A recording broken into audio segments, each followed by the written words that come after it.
Hi all, welcome to Financial Aid 101, the basics. We're going to get started on your FAFSA today, the free application for federal student aid. Okay, by the end of this presentation, you will know the types of financial aid, the meaning of all these acronyms you're going to hear around financial aid, COA, EFC, SAR, how to complete the FAFSA, and I'm also just going to mention the CSS profile for some of you might also have to work on that.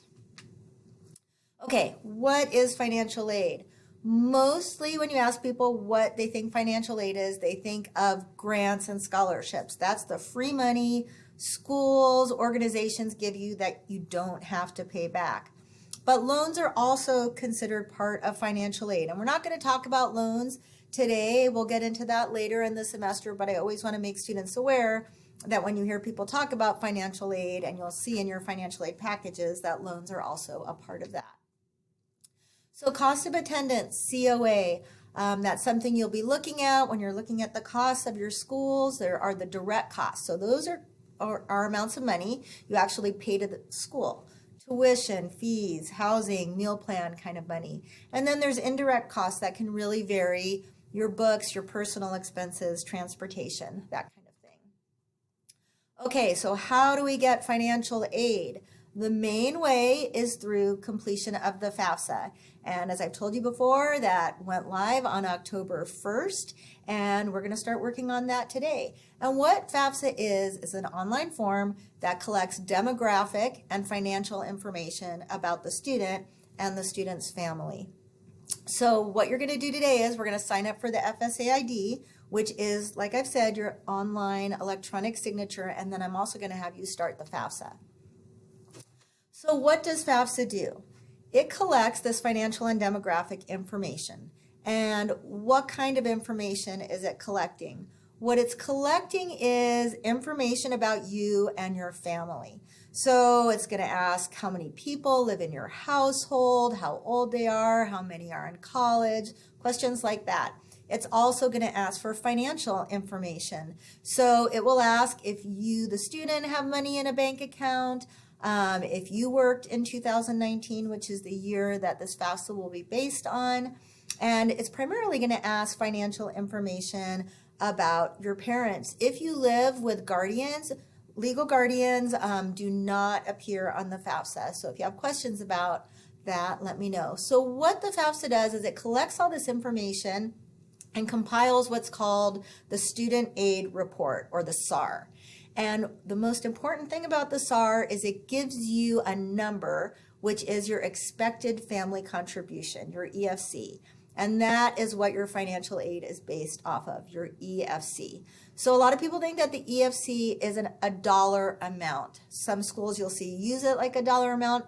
It's actually a financial strength indicator that the federal and state governments use to award need-based aid. Okay, so you might be thinking, can I file my FAFSA without parent information? My parent's not going to contribute to my college education. I don't really want to hassle with them. I just want to do this on my own.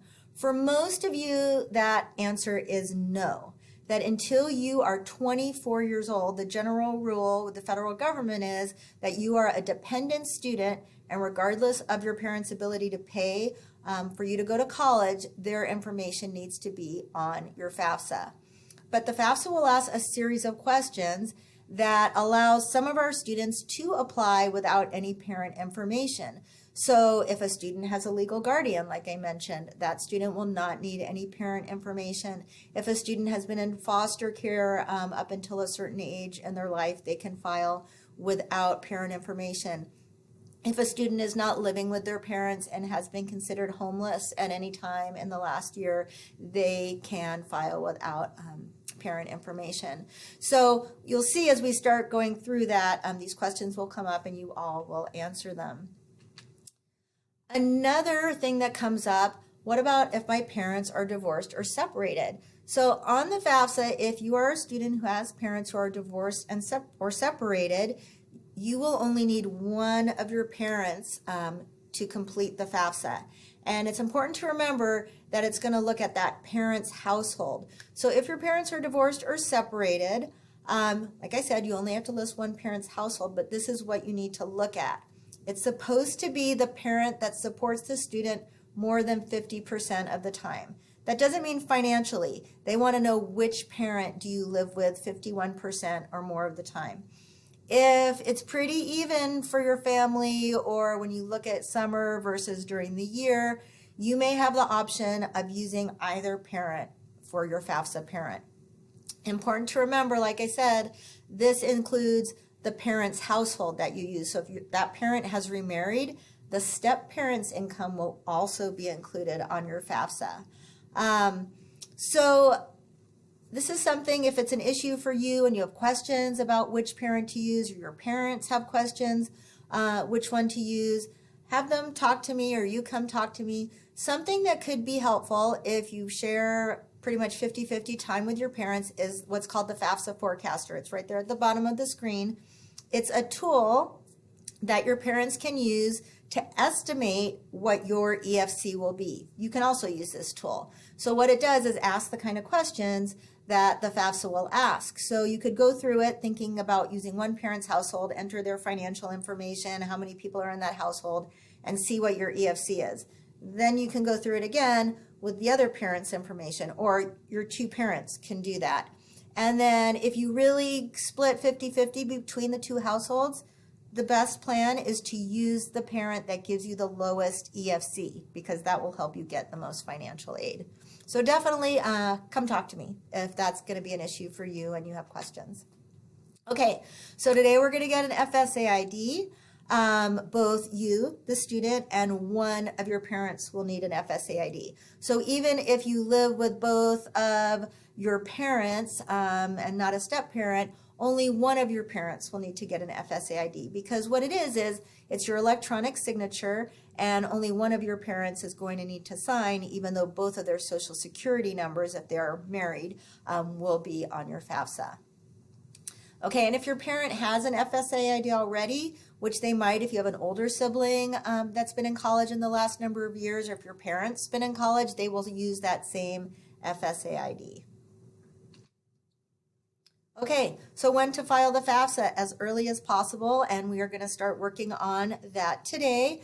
I've told you before, you're going to make sure to go to the government FAFSA website, and I'm going to make sure you get there. Never pay to complete the FAFSA. There are some pay to complete the FAFSA sites out there. Do not do that. If you find yourself on one, back out and go find the one with the .gov on the end. Okay, so what do you need to file the FAFSA? Today you're going to need your social security number, like I said. And again, if you don't have a social security number because you weren't born in this country or for some other reason, talk to me and I'll show you how to get around that on the FAFSA.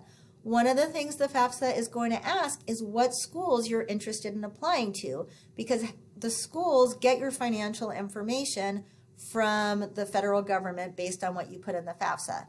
So today, you might not know all the schools you're going to apply to, and that's fine. You can put in a few of the schools you're interested in. I always suggest students put in Rogue Community College and SOU just to always have those as backups. The federal government can send your financial information to those schools, and if you never apply, no problem. They'll never pull it out of their database. If you submit the FAFSA, say in October, and then in November, December, January, you decide there's some other schools you want to apply to, which is highly likely, then you just get back into your FAFSA and you add schools. Really easy. So you don't wait till you know all the schools you want to apply to submit the FAFSA. You want to submit early, and then if you want to add schools later, you can do that. So again, like I said, we're going to be using, for your FAFSA, financial information from 2019. So if you had a job in 2019, had a W-2, all of that, you potentially will use the IRS data retrieval tool to pull in that tax information, but most of you probably didn't have a job where you had to file taxes in 2019. So primarily it's your parents who will use this data retrieval tool. But if you were working in 2019 and did have to file taxes, meaning you made enough money to file taxes, talk to me and I will walk you through using the data retrieval tool. Okay, so other FAFSA details that might come up before we get started. I already told you it is the the student aid report, the EFC, all of that gets sent to the schools that you apply to, and then your financial aid award packages will come to you directly from the schools. A lot of people think they get their financial aid packages from the federal government, from FAFSA. That's not how it works. One thing I want to mention is there's a section about the selective service on the FAFSA. So this only comes up if at the beginning of the FAFSA they will ask you your gender, and the FAFSA only gives you two options for this.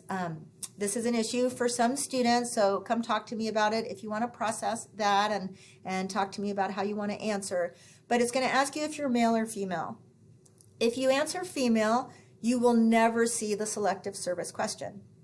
If you answer male, it will then prompt you, it will say, have you registered for the selective service? So for those of you who don't know, the selective service is what the United States has as a pool for if we have a draft for the military. So we don't have a draft now. We haven't had a draft in a very, very long time. I don't think we will probably ever have a draft again.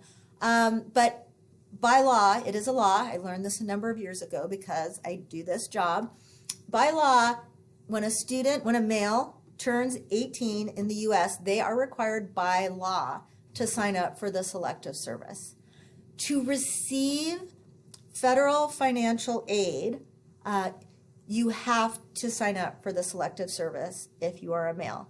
So people have different feelings about this, and I'm happy to talk to you all when we get in a discussion format about it. So like I said, we don't have a draft. You can go to the Selective Service website.